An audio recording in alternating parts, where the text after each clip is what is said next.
LinkedIn presents. Welcome to the Human Capital Innovations Podcast. We're your source for personal, professional, and organizational growth and development, where we share original research, explore industry trends, and interview executives and thought leaders from across the globe. We hope you join us often for practitioner-oriented content around all things related to leadership, HR, talent management, organizational development, and change management. Maximize your personal and organizational potential with Human Capital Innovations Podcast.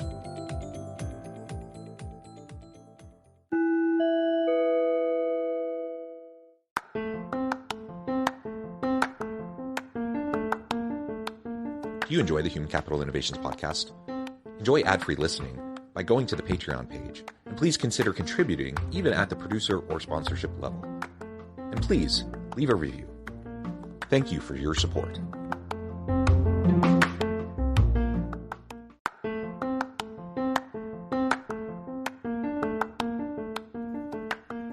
Welcome to the Human Capital Innovations Podcast. In this HCI Podcast episode, I talk with Jeffrey Deckman about his book, Developing the Conscious Leadership Mindset for the 21st Century.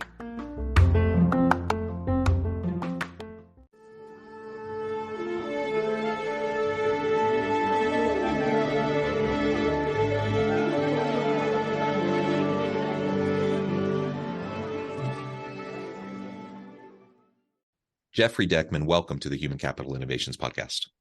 Thank you. Happy to be here, John. Yeah, it is a pleasure to be with you today. You're joining us from the Nashville area. I'm south of Salt Lake City in Utah. And today we're going to be talking about your book, Developing the Conscious Leadership Mindset for the 21st Century. Really an interesting topic to me, and I'm super excited to unpack this and learn more about the types of leadership pitfalls and mistakes that people sometimes fall into, what we can do about it, and really how we can grow into the leader of the future organization that will, lead successful teams in the future of work. As we get started, I wanted to share Jeffrey's bio with everybody.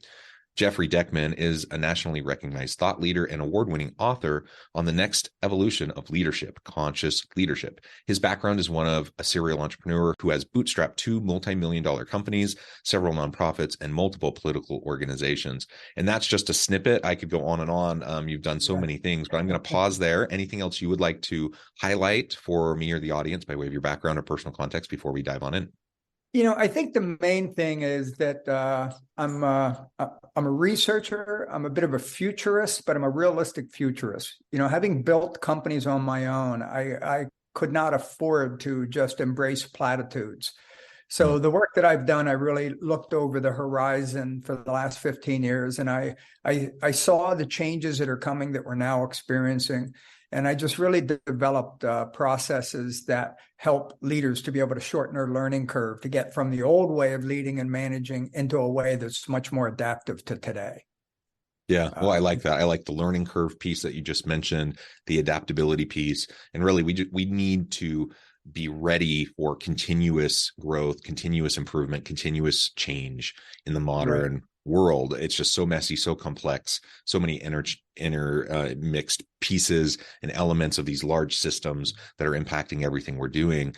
And so gone are the days, where we could kind of have a command control kind of model of leadership that would allow organizations to be successful in the long run. That's just not adaptive enough. It doesn't lean on the expertise of your people enough. And organizations will become obsolete and frankly irrelevant, and they won't be able to provide value to the market if that's the kind of leadership that is taking the organization, I would say, forward, but it's not going to take them forward. It's going to stagnate or maybe take them backwards. So we need to be very careful about that. Yeah, it'll take it back. And the other thing is all the stuff that I talk about, I'm an active consultant, leadership, organizational development, et cetera. And everything I talk about are things that I have made work in organizations. So you can operationalize them. Some people think it's a little bit woo-woo, but I can assure you it's not. And I built my entire consulting practice on these principles. And I figured that if they work for me, I can teach other people to make them work for them as well. And that's really my purpose. Yeah. Wonderful. Well, let's start by talking about the book a little bit from kind of the inception. Why this book? Why now? Obviously, you have tons of experience that I imagine, you're wanting to share. That's the origin story for a lot of books, but why specifically this topic, this book at this time? Well, because we're really in a historical place in human development. We are entering the fourth phase of human evolution. The first age was nomadic. That was, 50,000 years, 100,000 years, however long. Then we went to the agricultural age, and that allowed us to be able to create communities and cities and towns and educate ourselves, et cetera, because we didn't have to move around all the time. That was about, 10,000 years. And then we went into the industrial age. Industrial age allowed us to advance civilization quite a bit, for better and worse. But, and that lasted about 300 years. Then we went into now we're coming into the information age. And every time you go from one age to another, there are fundamental changes that occur that you have to be able to be aware of, anticipate, and more importantly, adapt to. And frankly, with the advent of AI, there are some, really forward-thinking people that are saying we're already out of the information age and going into the intelligence age. So, in each of these ages bring with them more complexity and an increase in how life spins around us. So, for us to be going into that new age, we cannot lead and build organizations using an industrial age model in a networked world. Complexity destroys linearity, and speed just is, you cannot have hierarchies and bureaucracies and silos and to be able to survive and thrive in this world. So for the last 15 years, literally, I spent some time in a think tank early on, but I've been looking at where is civilization in the world going, and the business world. What are the new models that are being required, and what do we have to do to start embracing these new paradigms and implementing them so that we can thrive and or at least survive in this new age. So that's what all of my work is about. And the biggest change that we have to make is leadership is traditionally top-down command and control, ego-based, right? It's a winner-loser type mentality. And not everyone, but I'm speaking in generic terms. So what we have to do is we have to realize that we need a different level of consciousness to be able to lead in this world. We've got the 4 or 5 most independent-minded generations in the history of humanity in the workforce, and none of them want to be told what to do. They all want to understand why they're doing what they're being asked to do. They want the bigger picture, and they want input. Boomers like myself, we want that because we've been around for a while. We have something to offer. And the youngest generations want that because they've been raised to expect that they have a lot of input. So the old command and control methods don't work. We have a different level of consciousness of worker in the workplace. So we need, as leaders, we need to develop a new type of consciousness to be able to lead those folks effectively. Yeah, well, I love that, and I agree with everything you just said. I think that is the new reality, and I know we're kind of dragging some old school leaders kicking and screaming into this current present circumstance and the future of work. And as we mentioned earlier, if you're hanging on to the reins and trying to maintain that kind of old model, you're just not going to get good people. Your organization is going to stagnate or decline. You're just not going to be able to stay relevant in the modern in the modern economy, in the modern world of work. So it's really, really essential, for all the reasons you just mentioned, that we shift gears and start to develop this kind of conscious leadership mindset. So you highlighted, go ahead. Yeah, and this isn't an opinion, and it's not a fad. It's a fact. We're at the end of the S curve of the industrial age thinking and mentality. And a friend of mine, he was a partner of mine in the think tank, Larry Quick. He does a lot of work on super high level strategic planning with governments and corporations, et cetera. And he talks about, if you don't adapt your thinking, you're going to enter madness. And madness is an acronym, the MAD, for Managed Accelerated Decline. And that's just what's going to happen. And, anybody who doesn't embrace this reality start to make adjustments, they're just going to pay a price. It's a form of physics. And I don't want to sound ominous or threatening, but, this is where we are. And it's those who accept it and adapt to it are going to have great careers and build great businesses. Those that aren't are just going to suffer.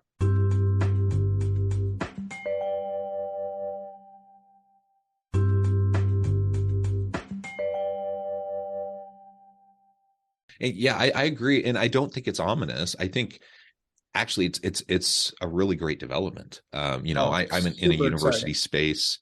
In a university space and in the consulting space, I'm meeting with students or with leaders and talking about this all the time, and talking about, the principles of effective leadership, the pitfalls of leadership and how to overcome them, et cetera. Like all the types of things that you're talking about in your book.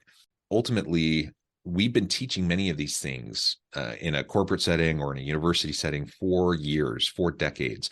They're just it's been slow to be adopted in some places, and some people are holding onto the reins and trying to maintain, their approach that they, have had career success in, moving and continue that into the future.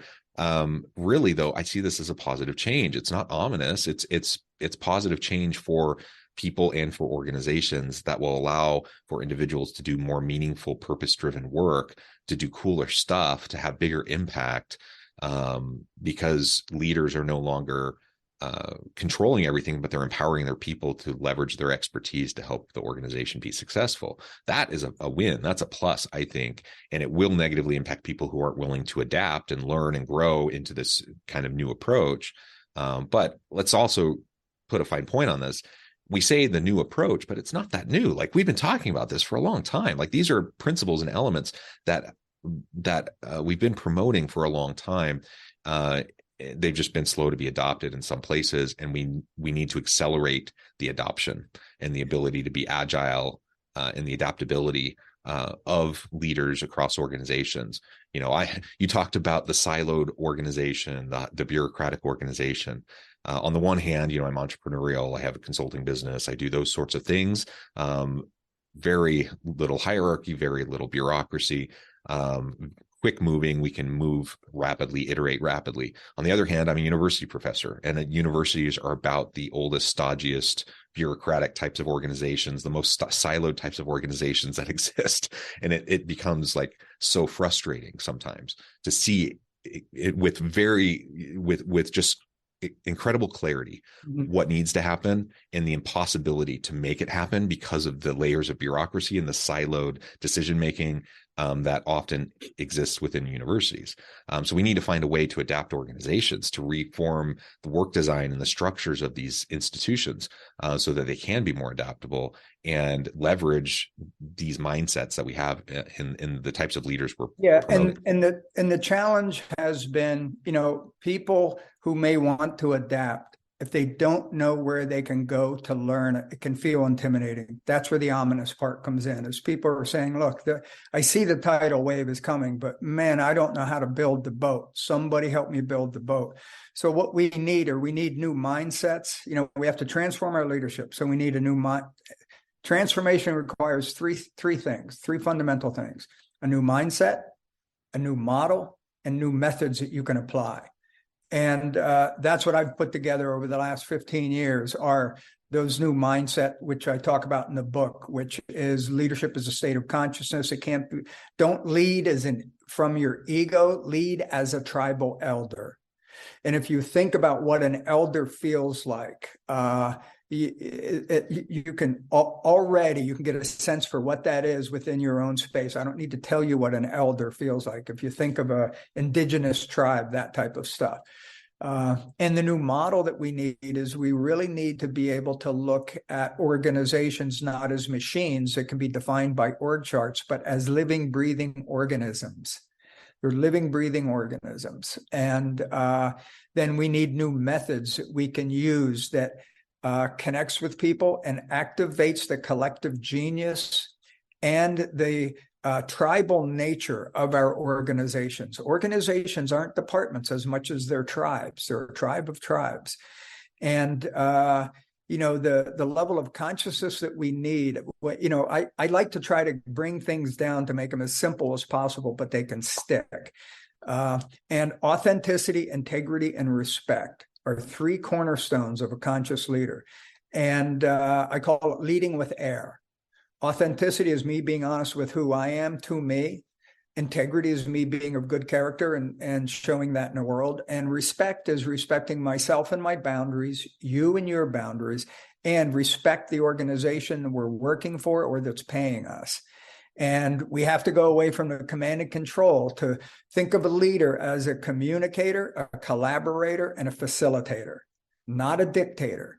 And that's a hard shift to be able to, the old way worked. I was able to hit my metrics and I'm held accountable for performance. So if I start to loosen up a little bit from command and control, how do I ensure that I'm able to still hit those metrics and get the performance? And the good news is when you empower people, when you engage them, they automatically increase their performance. Mm-hmm. And if you want an employee engagement, first start to engage them. Gallup shows that 70% of the employees are unengaged. Their surveys also show that 70% want to be engaged. In addition, they do management surveys, and about 70% of managers want their employees engaged. So I look at it and I say, employee engagement is not a people problem. It's a model problem. We're doing it wrong. Command and control. Nobody wants to play a game if they don't have a chance to move their own pieces around the board, right? Everybody just wants to go home. So if you allow them into the game and you empower them and include them in some of the decision making, they get a sense of ownership. And with that ownership comes stewardship. Yes. And with that stewardship comes a willingness to work together because we have tribal pride. We want our team to win. And if you can build that beyond just the surface level, yay team and that kind of stuff, that stuff doesn't work in today's world. But if you really take the time to connect with people with authenticity, integrity, and respect, you'll see they'll start to come in with you. And then together, you're going to be headed in the proper direction. Because the way the world's changing and shifting, nobody's smart enough to do it all. We need the collective genius of everyone, and we need to figure out how to get there. And we need to get our egos and our fears or whatever our attachments are out of the way to elevate our consciousness to be much more collaborative. And if you do it, it's tricky, but that's what all my work's about. In fact, I'm starting a 9-week certification training class on April 22nd. And it's really going to be cool where I walk people through these new mindsets and give them some actual tools they can use. And so I'm pretty excited about that. It's the second one I've done in the past year, and they're just really mind-blowing, really effective too.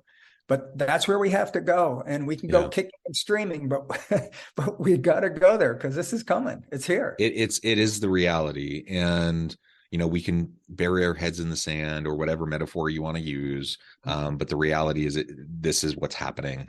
So we have to either learn and adapt or we're going to suffer. And you mentioned the Gallup surveys, not only is it disengaged, but actively disengaged individuals. The number of people in organizations who are actively disengaged is staggering. And talk about missing a missed opportunity for leveraging the collective genius of your people. If you have close to 70% of your people actively disengaged, there's no wonder we have issues with quiet quitting and the Great Resignation and any other of the kind of fad terms that are being thrown around out there.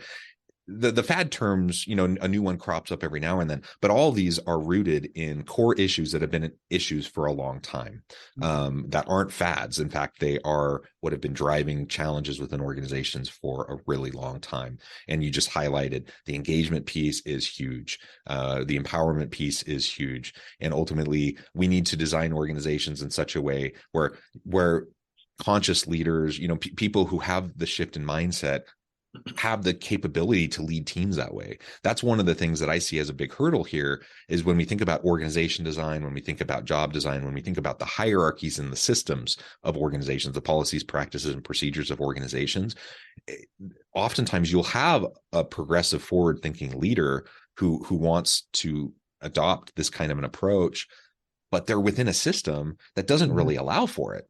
And if that's the case, you're either going to burn those people out because they're just going to constantly be churning, trying to make something happen to shift the culture, beating their heads against the wall. They're either going to burn out or they're going to leave because they're going to want to go to an organization that will have that kind of a culture, that kind of an environment and atmosphere. So many organizations not only are struggling to have leaders with that kind of mindset, those kind of skills and capabilities, but they haven't worked on the systems and the structures and the design of the organization itself to make it a place where these things can happen and where this kind of empowerment can be fostered and where people can excel, where they're given permission to excel, if that makes sense.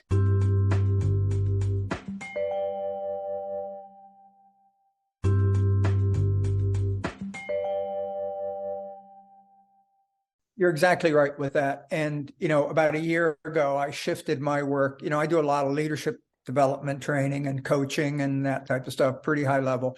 But what I started really telling my clients was, look, leadership development is not enough, because just to your point, if you develop your leaders, but you have an undeveloped organization, you're just going to have burnout. So, the body can't move forward just by moving one leg. Right. So you have to do leadership development, organizational development, leadership development, organizational development. Otherwise, you have Top Gun pilots and you're putting them in a World War I biplane and they're just going to get shot out of the sky. Right. So it's absolutely critical that both of those move forward.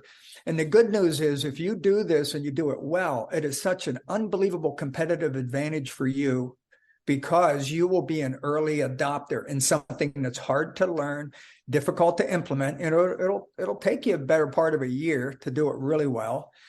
But once you're on that path, you have a tendency to do more of it better, because you see how it affects morale, and it absolutely affects the bottom line. Higher engagement equals higher productivity. Yeah. Higher productivity equals higher profits. It's math. So this is really where we're at, and organizational development is important. And the good news is, when you start looking at your organization, you start engaging the people. If you do it right, you engage the people who are in those departments, and you're asking them what's working, what's not working, how can we shift? That increases engagement. You help them, that increases their input into the design, which increases their sense of ownership and their sense of stewardship. So resiliency happens, and it happens automatically.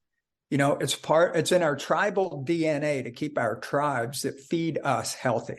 We want to do that. And the reason we get disengaged is when we see leaderships or organizations that allow toxic people or toxic situations to occur and not do anything. And after a while, people are like, look, if you don't care, I don't care, because I'm banging my head against the wall. I just had a conversation with a very successful high-level consultant who was working at a bank that everybody would know the name of it. They brought him in to do leadership development, organizational redesign, et cetera. And he was in there for a year. And he said, Jeff, 6 months into it, they hired an outside consultant. In addition to me, he was on the payroll. In addition to me, because they wouldn't believe me, and then the outside consultant gave them a report and they didn't do anything with it. And he just resigned from there. He said, because I can't work. They say they want it, but they really don't want to change how they're doing things. And frankly, I think the banking industry is in for a lot of shocks in the next couple of years because of what's happening now, but also because how their institutional framework is put in place. Very conservative, focused strictly on financial capital, and an age when human capital trumps financial capital. You get the human capital stuff right, the financial capital is going to happen. That's a lag. Financial capital is a lagging indicator of how well you're doing your human capital. So you get the human stuff right, that collective genius going, your money's going to show up. Your retention is going to increase. Your engagement's going to increase, and your workload is going to decrease as a leader. So there's a lot of good reasons to embrace this stuff. Yeah. And frankly, I'm an advocate for an employee-centric workplace, investing in your people, a human-centric model of leadership. All of that is something I believe strongly in, just because I think it's the right thing to do. I think it's, the right thing from a human perspective, to treat people that way with dignity and respect. And I think that's the best way to do it. But as you mentioned, there is such a clear business case for all of this. And the ROI of all of this is so crystal clear that when you don't have to even care about your people to see why this would be a good idea to do. Because the ROI is tremendous and you will have better outcomes for your organization. The best surefire way to make yourself look good as a leader, you talked about it not being about ego and such, and I agree, but the irony here is, honestly, like the best way for you to look like an amazing leader and to get the praise of everyone around you and think you're just amazing, all that ego stuff, is for you to let go of the ego stuff and to just like focus on your team and let them do cool stuff. And then they'll make you look good. Right. And they'll drive up higher indicators and the metrics, and everyone wins in that scenario. So let's stop dragging our feet and let's just move into the future with this new kind of mindset and this new kind of model. And one of the challenges for people who are really financially oriented, to your point, they don't see how the money shows up. I wrote an article. It's on my website, jeffreydeckman.com. It's under the white papers. I turned it into a white paper, and it's called EE equals EBITDA. Employee engagement equals EBITDA. And I had come up with a formula that shows as you increase employee engagement, how that increases your bottom line. It's formulaic. And when I put it together, I wanted to test how accurate it was. So I was living in Rhode Island at the time, and I did a 2-hour presentation in front of the Rhode Island Society of CPAs. There were 21 CPAs in the room. And I went through this thing and I made my pitch. And at the end of it, I said, what do you think? Is my formula on or am I off? Because I'm not a mathematician.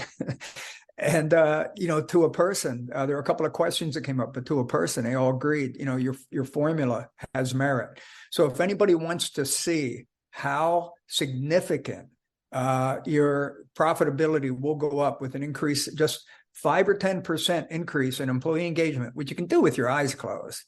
In fact, what I did was I used an example of a company that had a $2 million compensation budget that increased employee engagement by 5%. I think it was 5%. And it resulted in a $50,000 increase in profits to the bottom line. And then, that's without spending any money, right? So it's free money. And then I said, imagine if you continue that for 3 years, that's $150,000 of retained earnings. Then when you go to sell the business, a lot of businesses have a multiplier of, let's say, 6 of your retained earnings. So you've got an extra $150,000 times 6. That's about an extra $1 million you've added to the valuation of your company just because you treated people right and got them more engaged and increased their employee engagement productivity. I mean, it's just math, but it's really hard to make that shift. And there are a lot of good training programs out there. And like I mentioned, I do a couple that are designed specifically for this. I put together a program called the M3 process for leadership and organizational transformation.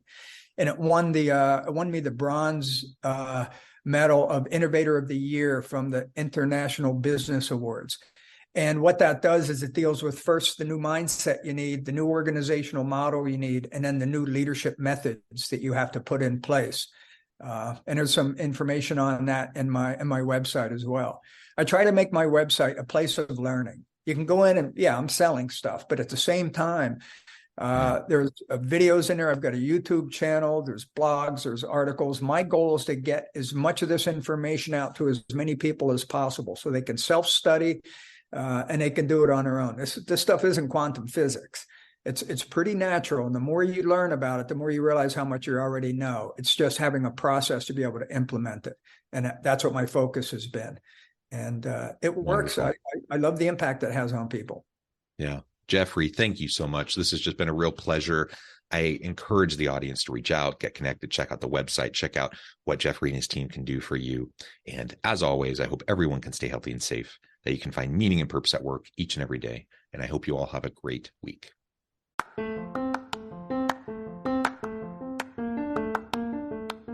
you enjoy the Human Capital Innovations podcast?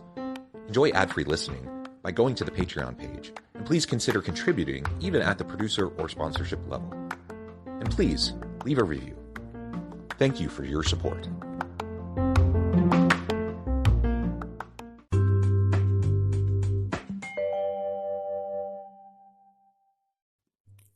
Thanks again for joining us for this episode of the Human Capital Innovations Podcast. I hope you stay healthy and safe and that you have a great week.